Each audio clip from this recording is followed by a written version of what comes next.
Ça, en fait, c'est des feuilles d'indigo japonais. C'est une plante qui s'appelle du persicaire. On trouve aussi de l'indigo tropical, mais ça ne pousse pas ici, ça pousse que dans les régions tropicales. Et ici, en Europe, la source de bleu, la plante qui donne le bleu, c'est le pastel. Le pastel, ça ressemble plutôt à une grosse salade avec des grandes feuilles. Donc c'est dans ces feuilles-là qu'est contenu le pigment bleu. Il faut à peu près pas loin d'1 tonne de feuilles séchées pour faire 1 kilo de pigment en poudre. Donc moi j'utilise du pigment en poudre déjà et je pars pas de feuilles. Il en faut des grosses quantités.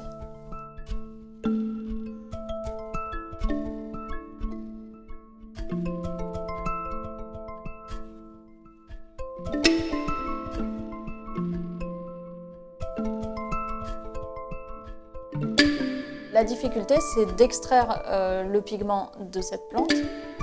Et ensuite, une fois qu'on l'a extrait, il faut qu'on fasse ce qu'on appelle une cuve d'indigo, c'est-à-dire qu'il y a un procédé chimique assez complexe d'oxydoréduction où on enlève l'oxygène du bain de teinture, puisque l'indigo ne peut teindre que dans un milieu sans oxygène. Donc quand on trempe le tissu dans le bain de teinture, il n'y a pas d'oxygène. L'indigo, à ce moment-là, n'est pas sous forme bleue, il est sous forme vert-jaune. Et puis, en sortant le tissu, avec l'oxygène, il devient bleu. On voit le bleu apparaître sur le tissu. Alors souvent, les gens pensent que l'indigo se fait à chaud parce qu'ils voient des petites bulles sur le dessus. Et en fait, pas du tout. L'indigo, c'est une teinture qui se fait à froid ou autour de 30-40 degrés. Et ce n'est pas des bulles d'ébullition, c'est des bulles de l'élimination de l'oxygène.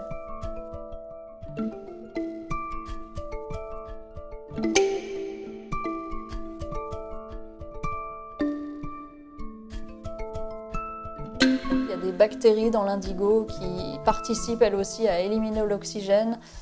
En fait, quand on travaille l'indigo, on a 2 options dans les cuves, c'est-à-dire que soit on travaille avec ces bactéries-là et on teint quand la cuve est prête à teindre, c'est pas nous qui décidons quand on peut teindre, soit on travaille avec un réactif chimique et à ce moment-là, on peut décider, aujourd'hui je peux teindre. La cuve d'indigo, c'est un milieu qui est extrêmement basique, donc on monte volontairement le pH pour obtenir un milieu propice, on va dire, au développement de ces bactéries. Et puis ensuite, les bactéries, il faut à un moment, il faut qu'elles se nourrissent de quelque chose, donc souvent de sucre ou de glucose. Donc ces cuves aussi avec les bactéries sont nourries dans certains pays avec des dattes, avec du miel, avec des fruits, des confitures, tout un tas de trucs sucrés. C'est une culture vivante qu'on entretient, qu'on renouvelle, qu'on doit respecter, c'est-à-dire que vraiment il y a des temps de pause. Quand on atteint beaucoup, l'indigo est épuisé et il faut le laisser se reposer quelques temps et puis le renourrir et revenir teindre, etc. Donc c'est un processus, beaucoup d'observation, je dirais. Il faut vraiment observer finement l'aspect de la cuve, les couleurs qu'on sort. C'est pour ça qu'on a toujours aussi des couleurs un peu différentes, en fonction non seulement de la qualité du pigment, mais aussi de la qualité de la réduction chimique.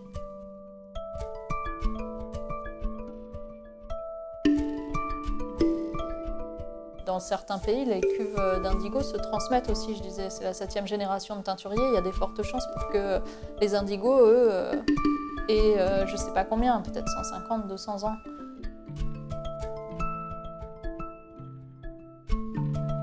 Toutes ces techniques textiles viennent la plupart d'Inde au début.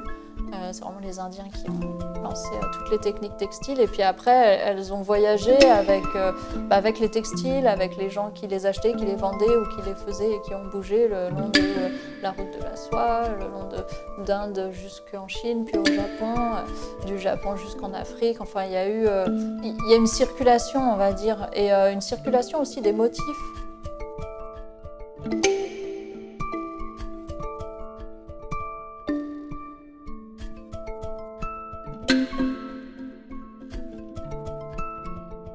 En mai 2015, je suis partie au Japon pour apprendre les techniques d'indigo et de shibori.